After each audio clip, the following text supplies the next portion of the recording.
We're all going on a European tour. I've got the red wine ready, celebrating to see Aston Villa after such a long time. My goodness, I was there when Rapid Vienna beat us the first time, and I was there when the Nightmare returned and beat us a second time, all the way back in 2010.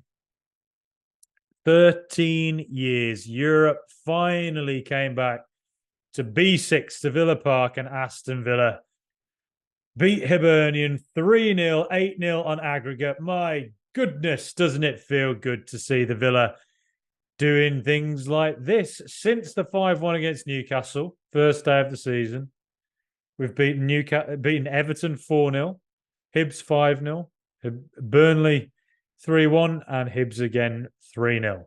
One goal conceded, lots of goals scored. So you couldn't have asked for more, really, in how they were to bounce back.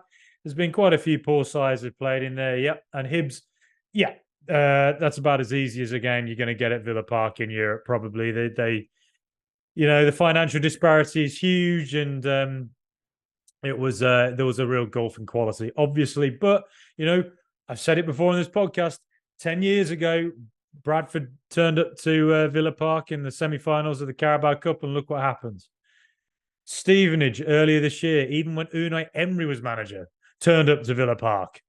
And when you underestimate opposition, they can do damage to you because they're professional footballers. They're good at football.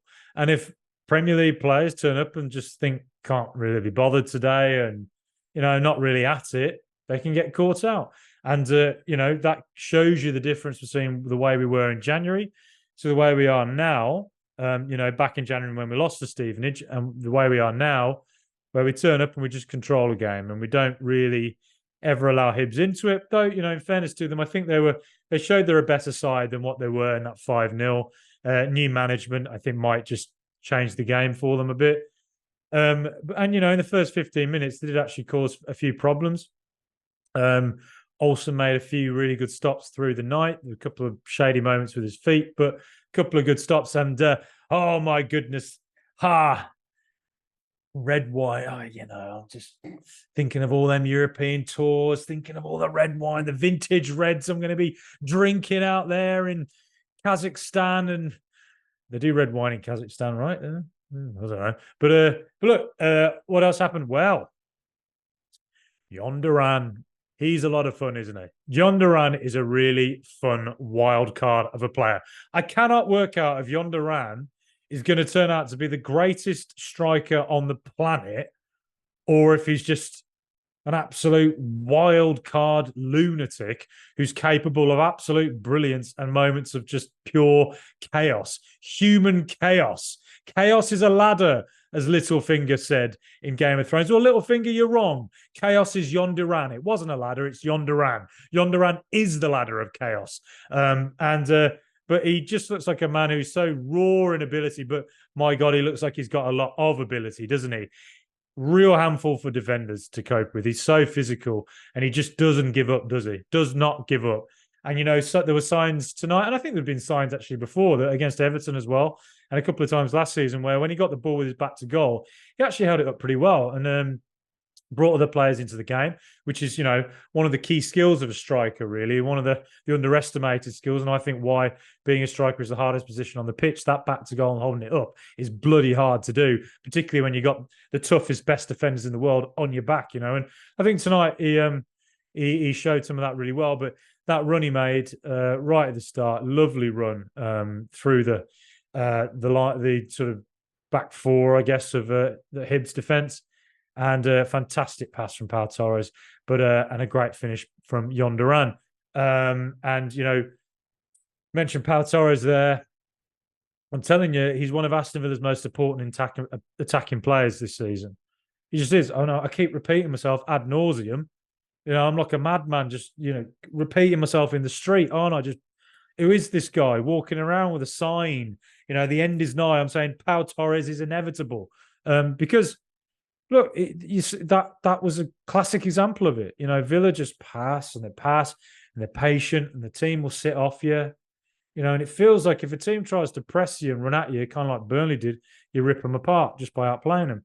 If a team tries to sit back, like Hibs and Everton did, Villa find a way, and they'll just be patient, and they could, Villa's defense would be happy to stand there on the ball for 50 minutes if they have to. They'll do that. It's really annoying when people do that, isn't it? When they do that sort of thing, it's just a bit patronising. But Villa, well, they'll just do that, won't they? Look at the watch, stand there for 50 bloody minutes if they have to, and then look, Kamara's gone that way. Douglas Luiz has gone that way. The opposition midfield split apart. And what does he see? Oh, look, there's Diaby coming deep. There's Watkins coming deep to take it to feet. There's McGinn coming to take it. So you've pierced one line.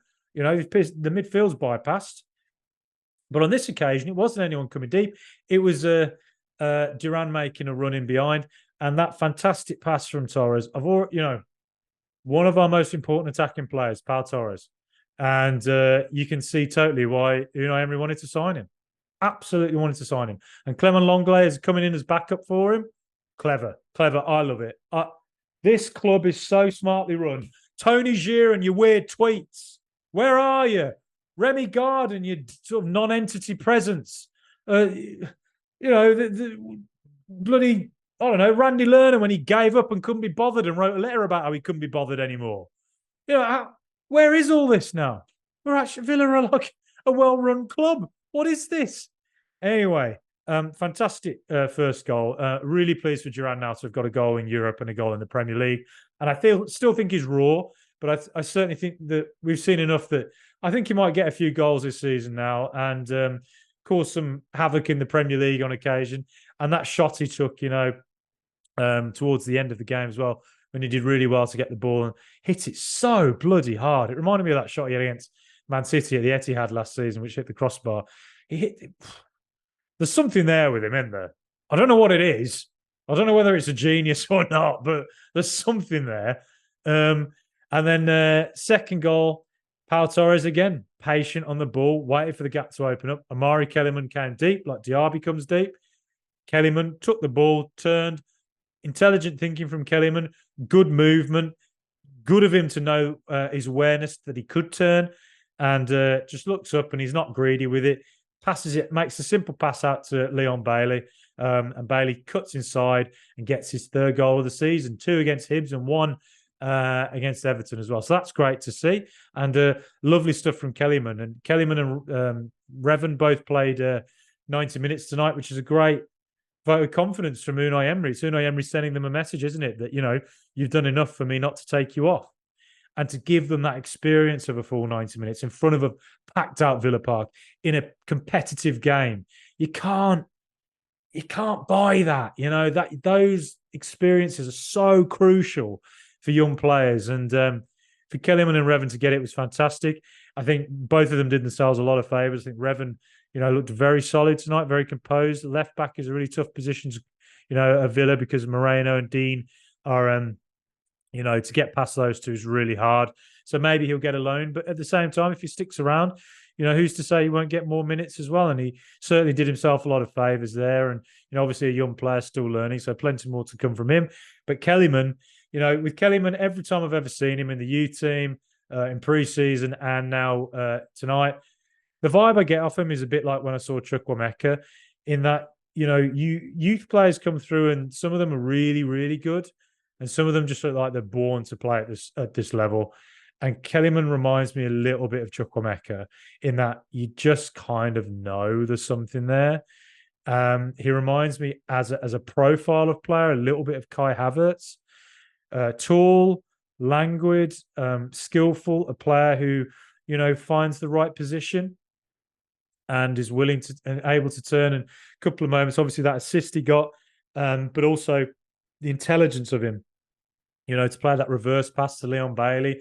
Bailey pulled it back then, and McGinn, fantastic defending from the Hibs defender to stop McGinn from scoring. But that all came about from a good run from Bailey, but also the intelligence and the awareness of Omari Kellyman, 17 years of age. That, you saw some of the things that are a bit raw, some things that, maybe a loan would help, or more, more experience playing in these type of games.